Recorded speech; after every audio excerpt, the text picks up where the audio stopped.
The best planes, the best weapons, the best guns, the best bombs. How could it possibly take that long? And I flew in, left at 3 o'clock in the morning. Nobody knew I was going. I got on Air Force One and we started flying. And when we reached about half an hour away from Iraq, that was where the airport was, big airport, about a half an hour away, they said, "Sir, I'm sorry, you'll have to turn off all your lights." "Why?"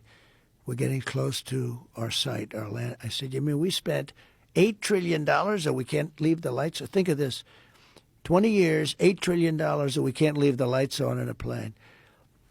I said, "That's okay, turn the lights on." I'm not going to fight them. That's one. Well, this is because it's too dangerous? Yeah, too dangerous, because they see the light up in the air and they'll shoot at it, you know. So I said, "Turn the lights off."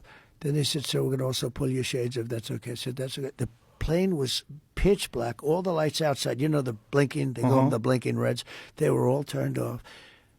And I like to sit with pilots a lot of times, and these guys are specimens. I always say they're better looking than Tom Cruise, okay? And they're even taller, like perfect specimens. These guys, like for a fighter, you know, you have some guys that are perfect specimens. These right. Guys, and, you know, they pick the best pilots in the Air Force, United States Air Force, to fly Air Force One. And I get up there, and I'm sitting, and I'm feeling my way up. You know, it's up high because 747, so you go through the stairs. But I sort of knew my way up. There wasn't a light in the plane. I'm saying, can you imagine? We spent trillions of dollars, and we're trying to fly in blind. But I got into the plane. The cockpit is dark black, little tiny light. You could see the pilot.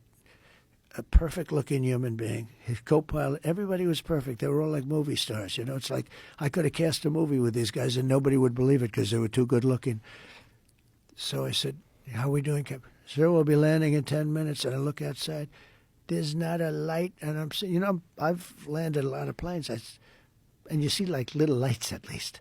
There's nothing. It's just pure desert. And I said, "Okay, Captain, good, but I'm looking." Now you've been in many planes where it has the computer sign saying 1,000 feet, goes 1,900, 800. It's a computer voice, but it's an incredible voice. 700. I said, "Captain, are we okay?" "Are we okay, Captain?" "There's no lights." And I'm looking, you know, normally when you land a plane, because I sit with pilots a lot, I think it's great. I think it's a great profession, everything. It's incredible. They're incredible. These machines are incredible. He said, "Sir, we're fine. No problem, sir." I said, you know, "I don't see the lights up there, Captain." "Sure, we're okay," you know. So, I mean, I'm exaggerating a little bit. You know, problem with exaggerating, they'll tell the story. They'll say, "Trump was a coward." So I'm sitting with him, he goes, 500, and I'm telling you, there wasn't a light on the runway, nothing. And we're going in. "You okay, Captain? Everything good?" "Yes, sir. No problem. We'll be down in about 1 minute, sir."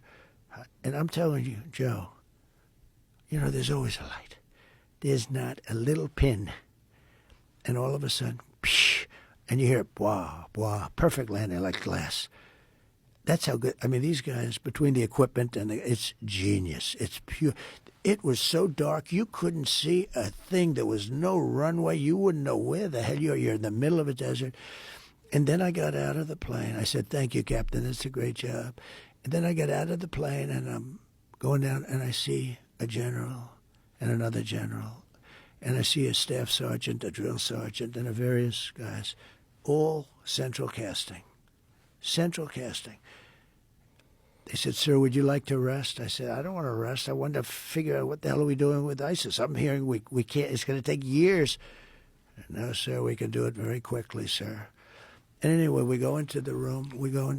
I mean, Biden would have taken a nap for 4 days and then left without a meeting. So we go into the room, and they have these guys. I say, "How long can you do it? How long?"